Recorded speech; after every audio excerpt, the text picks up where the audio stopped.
Em entrevista divulgada em julho de 1987 pela publicação Speak Up, da editora Globo, o famoso ator Telly Savalas, criador do detetive Kojak nas telas, conta ao jornalista Peter Panton um dos mais fantásticos episódios de que eu tenho a notícia nesses longos anos de assídua frequência à literatura psíquica.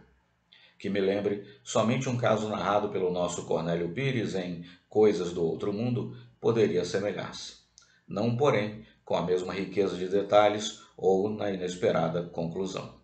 Os fatos, e fatos a gente tende a aceitar, foram de tal maneira impactantes que, ao narrá-los ao entrevistador, mais de 30 anos depois, Savalas afirma que, mesmo hoje, ainda se sente assustado e que coisas como aquela não deveriam acontecer com sujeitos como eu, acostumados à ideia de que 2 mais 2 fazem 4. A coisa se passou aí pela década de 50 em Nova York. Curiosamente, foi a época em que lá vivi eu, o escriba destas linhas, e mais estranho ainda, em região que conheci muito bem, pois era meu caminho de sempre, ao ir à cidade ou de lá regressar de carro ao nosso apartamento em Flushing, Long Island, onde, aliás, nasceu nosso filho Gilberto em 1950. Mas isso é apenas uma vinheta pessoal que acrescento à estranha narrativa do nosso popularíssimo Kojak. Savalas fora levar em casa uma companheira de incursão pela noite nova-iorquina e regressava ao lar em Long Island, quando seu carro parou na pista por falta de gasolina, o que, segundo ele, não é muito raro acontecer. Isso já alta madrugada. O recurso era descer do veículo e sair a pé em busca do mais próximo posto de gasolina.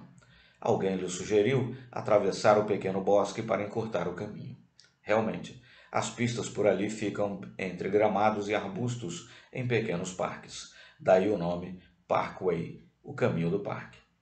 Preparava-se o bravo Savalas para entrar pelo bosque quando alguém lhe perguntou: Quer uma carona? Quem lhe fazia a pergunta era um sujeito sentado na direção de um imponente Cadillac. O futuro ator olhou bem o indivíduo e teve um momento de hesitação, pois o homem lhe pareceu algo estranho, mas resolveu arriscar-se, mesmo porque não tinha muita escolha a não ser a de perambular pela região até encontrar um pouco da gasolina salvadora. A curta viagem ao posto foi, no seu dizer, muito agradável. Quando Savalas meteu a mão no bolso para apanhar algum dinheiro, o homem, sem fazer perguntas, disse-lhe: Vou emprestar-lhe $1. Como é que ele sabia que Savalas estava sem dinheiro até para a gasolina? Não havia como recusar a importância oferecida que dava, àquela época, para um galão do precioso líquido que move o mundo. Savalas se identificou como funcionário do State Department e se confessou muito embaraçado, mas que aceitaria o dinheiro, mesmo que o outro concordasse em considerá-lo simples empréstimo a ser restituído posteriormente. O outro recusou, mas, ante a insistência, acabou aceitando a proposta. Escreveu seu nome e endereço num pedaço de papel e o passou a Savalas. Adquirida a gasolina, de regresso ao carro parado na pista, o generoso cavalheiro observou, sem mais aquela: Eu conheço fulano. E daí? Pensou Savalas. Quem seria fulano? O estranho disse que se tratava de um jogador de beisebol do time do Red Sox de Boston. Savalas, cada vez mais perplexo, concluiu com seus botões que o sujeito do Cadillac era um tanto ou quanto parudoido, ainda que pacífico e aparentemente inofensivo. Seja como for, a essa altura dos acontecimentos, eram 4 horas da madrugada, chegaram ao carro, parado que devidamente abastecido, pôs-se em movimento graças à ajuda providencial do homem do Cadillac. Fora, no todo, uma experiência agradável, afinal de contas, na sumária avaliação de Savalas, ainda que com um inequívoco toque de singularidade. Mas a historinha não estava encerrada. No dia seguinte, quando Savalas saiu à rua para almoçar, leu numa manchete de jornal que o jogador de beisebol mencionado na conversa morrera aos 24 anos de idade, exatamente na hora em que ele falava com o enigmático indivíduo naquela madrugada. Savalas botou no episódio um rótulo incômodo: coincidência, e procurou não pensar mais no assunto. À noite, porém, comentou o caso com a sua mãe, uma senhora grega de muita sabedoria. Bem, Telly, essas coisas acontecem, observou ela, como se aquilo fosse a coisa mais natural do mundo. Você sabe, disse Savalas ao seu entrevistador, minha mãe era uma feiticeira. Palavra dele, claro, para médium. Foi quando ele se lembrou do papelzinho com o endereço do seu misterioso salvador, no Grand Central Parkway. Para surpresa sua, havia também ali um número de telefone, além do nome e endereço da pessoa. Savalas discou o número. Alguém atendeu, identificando o local como Jimmy's Bar ou coisa semelhante. Posso falar com Mr. Cullen? Perguntou Savalas. Um momento, foi a resposta. Em seguida, uma voz de mulher perguntando o que ele desejava. Eu queria falar com Mr. Cullen, repetiu Savalas. Estive com ele a noite passada e ele me disse que eu podia. É mesmo? Interrompeu a outra. E como ele era? E como era ele? Savalas passou a descrever o homem do Cadillac, mas a mulher do outro lado da linha começou a chorar, ao mesmo tempo em que dizia: Olha aqui, seu bastardo. Não sei bem o que você está tentando fazer, mas você está falando de meu marido e ele morreu há 2 anos. Savalas apresentou suas perplexas desculpas, acrescentando que certamente houvera em tudo aquilo algum equívoco lamentável. Mas ainda não era aquele o fim da história. Umas poucas semanas depois, ele foi ao encontro da mulher, pois a coisa era fantástica demais para o seu gosto e ele queria deslindar o enigma. Achou mesmo que alguém estaria tentando divertir-se macabramente à custa da pobre senhora. Acontece que ela confirmou que a roupa que o homem do Cadillac vestia no encontro com Savalas no Parkway era a que usava ao ser enterrado seu corpo 2 anos antes. Só não conferia o timbre de voz, que Savalas afirmava ter sido um tanto mais agudo e que ela insistia em dizer que fora uma voz grossa como a dele, Savalas. O resto era aquilo mesmo. E mais, o homem se suicidara. Ao terminar a narrativa, nem Savalas nem o entrevistador têm muito a dizer. Meu Deus, comentou Peter Panton. Você poderia até escrever uma novela sobre isso. Bem, disse Savalas. Que acha você disso? Aí está uma coisa que para mim é ridícula. Com isso, mudou o rumo da conversa e o assunto. O dramático relato de Telly Savalas nos leva a singulares reflexões. Esta, por exemplo. Como são enigmáticos os mecanismos da mente. O famoso ator, criado nas agitadas ruas de Nova York, habituado a abrir espaço para si mesmo onde quer que esteja, dotado de reconhecido talento como ator premiado, passa na sua excelente entrevista a imagem de um homem realista e objetivo, tal como o detetive Durão, que representa nas telas. Confesso honestamente ser do tipo que somente aceita aquilo que for nítido e incontestável, como 2 mais 2, que fazem 4.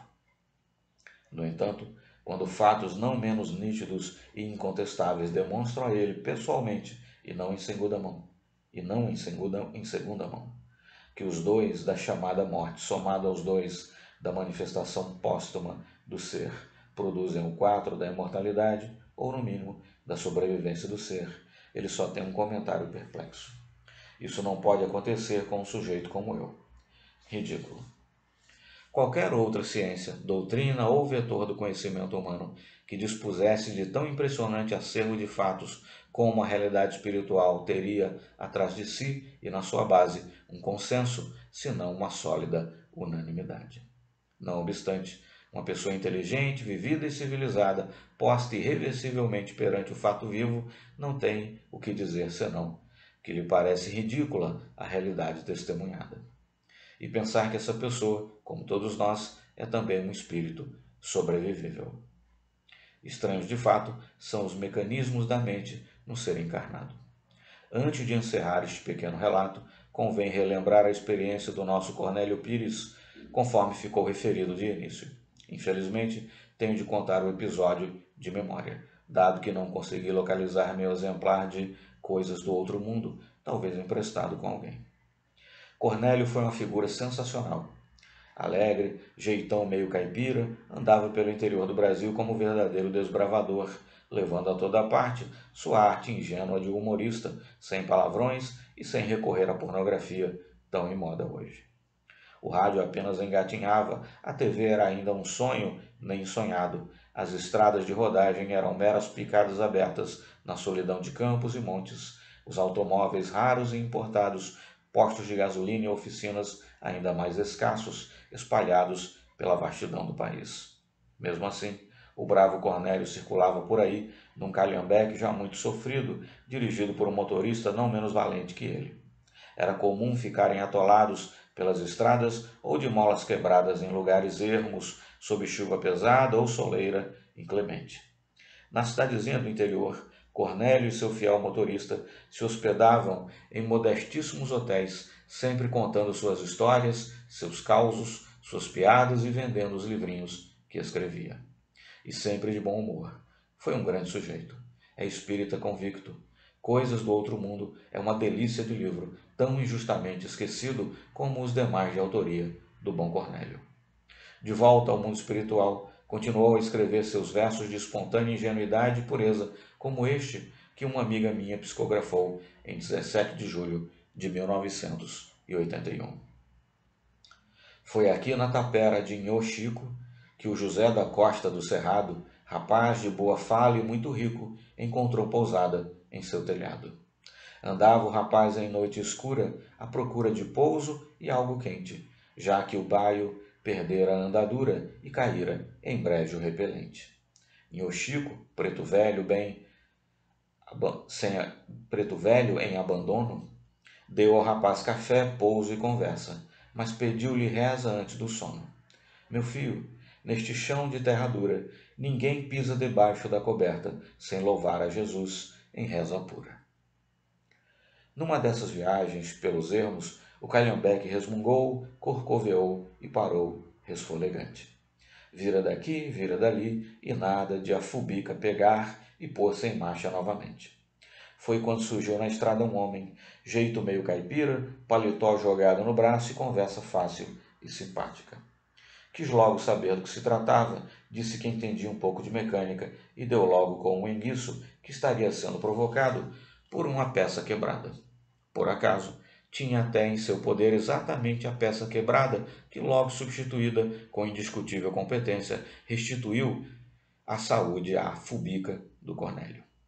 Ante a alegria geral, o querido humorista e escritor se voltou para agradecer ao providencial mecânico, mas ele simplesmente desaparecera como se fosse feito de fumaça. E a gente ainda acha que sabe algo a respeito desses mistérios que Deus colocou nas coisas que faz.